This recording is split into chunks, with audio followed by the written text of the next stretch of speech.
Renungan Harian 13 November dari buku This Day in Baptist History 2 dengan judul Batu Karang yang Teguh.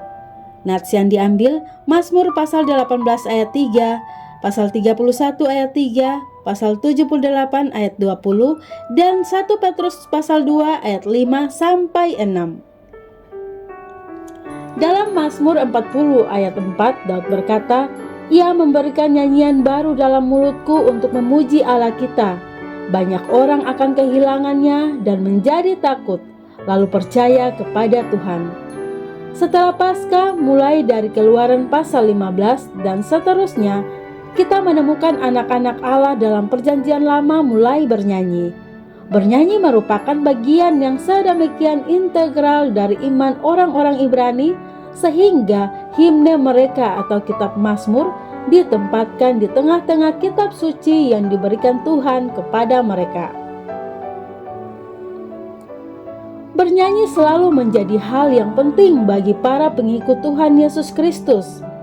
Dalam sebuah surat yang ditulis kepada Kaisar Romawi Trajan oleh Pliny the Younger, gubernur Bitinia sekitar tahun 100 Masehi, Pliny menggambarkan apa yang telah ia pelajari tentang umat Kristen dan ibadah mereka.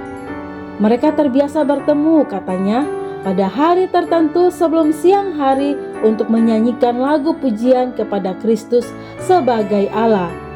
Sejak saat itu diperkirakan lebih dari 500.000 nyanyian pujian telah ditulis.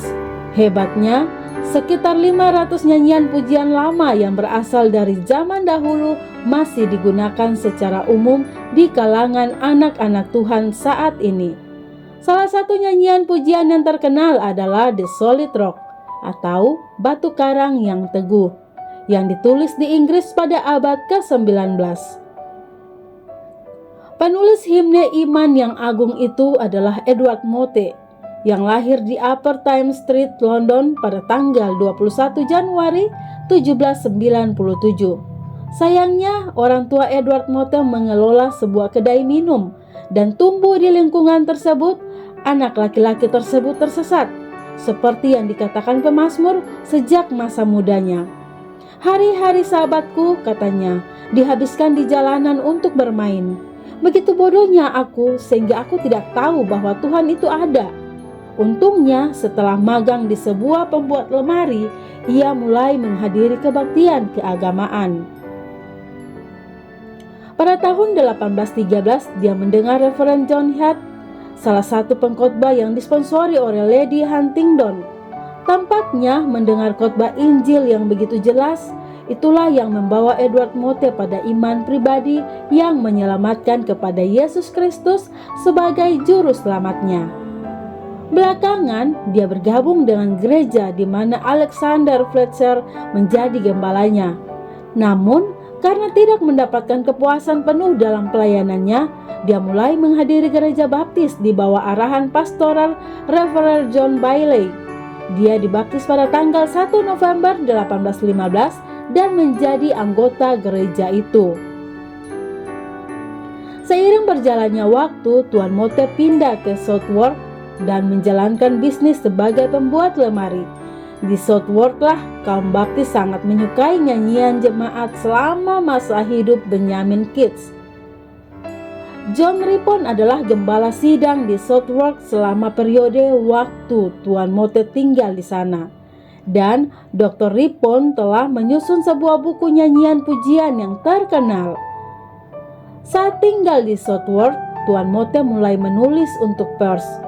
Suatu hari di tahun 1834, saat Tuan Mote sedang berjalan ke Holborn Hill, London, dalam perjalanannya ke tempat kerja, hatinya berdebar kencang karena sebuah lagu baru. Dia segera menulis 4 bait dan menambahkan 2 bait tambahan pada hari Tuhan berikutnya. Tak lama kemudian, kata-kata himne tersebut digunakan oleh Roh Allah untuk memberikan penghiburan kepada seorang teman yang sekarat. Dan kata-katanya telah menggetarkan hati umat Allah sejak saat itu.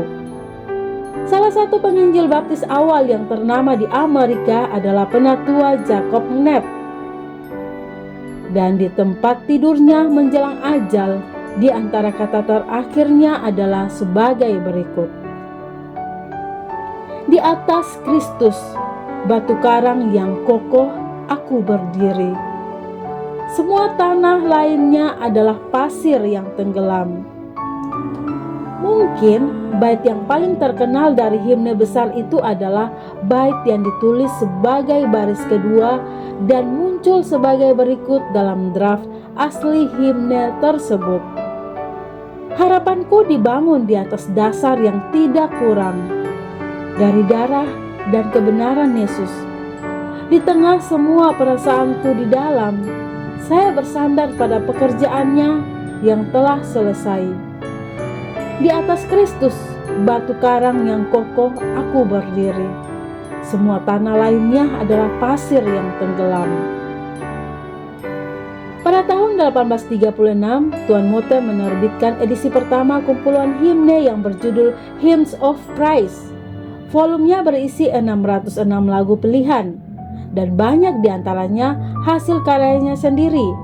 Pada tahun 1852, Tuan Mote menjadi gembala di kapel baptis di Horsham, Sussex, dan pelayanannya digunakan oleh Tuhan untuk membawa banyak orang kepada keselamatan. Sebagai rasa terima kasih atas ucapannya dalam mengamankan properti yang menjadi gedung pertemuan jemaat, para anggota gereja menawarkan untuk menyerahkan properti tersebut kepada Sang Abdi Allah. Tanggapannya adalah, saya tidak menginginkan kapel ini, saya hanya menginginkan mimbarnya. Dan ketika saya berhenti memberitakan Kristus, keluarkan saya dari sana. Setelah dibangun di atas batu karang yang teguh, pelayanan Gembala Mote berlanjut terikat erat kepada kayu salib. Pada bulan Juni 1873, kesehatan Gembala Mote menjadi sangat lemah sehingga ia tidak dapat mempersiapkan diri dan berkhotbah. Menyadari ketidakmampuannya untuk melanjutkan, dia membantu jemaat mendapatkan pengkhotbah untuk mengisi mimbar. Sehari sebelum ia pulang, Abdi Allah itu mengucapkan kata-kata ini kepada orang-orang yang berada di samping tempat tidurnya. Darah yang mahal, yang menghapus segala dosa kita. Darah inilah yang membuat perdamaian dengan Tuhan. Pada tanggal 13 November 1874, hari ini, dia dengan damai menyelinap ke dalam pelukan Yesus. Jenazahnya diangkat sambil menangis oleh orang-orang kudus yang telah dia layani. Dan dia dimakamkan di kuburan kecil di belakang kapel Rehoboth, Horsham. Pengharapan yang ditulis oleh Gembala Mote dalam hidup menjadi kenyataan dalam kekekalan saat dia melihat Tuhannya. Wahai sahabat, apakah pengharapanmu dibangun di atas darah Yesus dan kebenarannya? Pastikan jangkar Anda terikat pada batu karang yang menakjubkan itu hari ini. Renungan tambahan Dr. Swentoliau. Poin pertama, tahukah Anda mengapa orang Kristen suka bernyanyi? Karena ada sukacita di dalam hati mereka yang meluap-luap. Mengapa bisa ada sukacita yang meluap-luap di dalam hati mereka? Karena mereka telah diselamatkan dari arah jalan yang menuju ke neraka menjadi menuju surga. Maka itu hanya orang yang sungguh-sungguh lahir baru yang suka bernyanyi memuji Tuhan. Yesus Kristus yang merelakan tubuhnya dihancurkan dan darahnya dicurahkan adalah objek puji-pujian orang Kristen yang telah diselamatkan.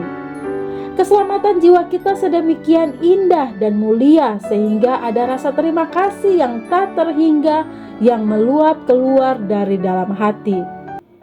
Itulah yang mengalir keluar berupa lagu dan tak bisa dihentikan.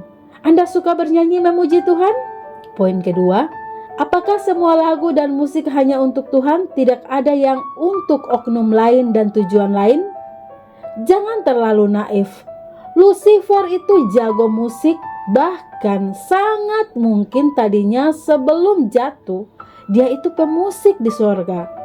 Dikatakan di kitab Yesaya, dia itu pemain gambus.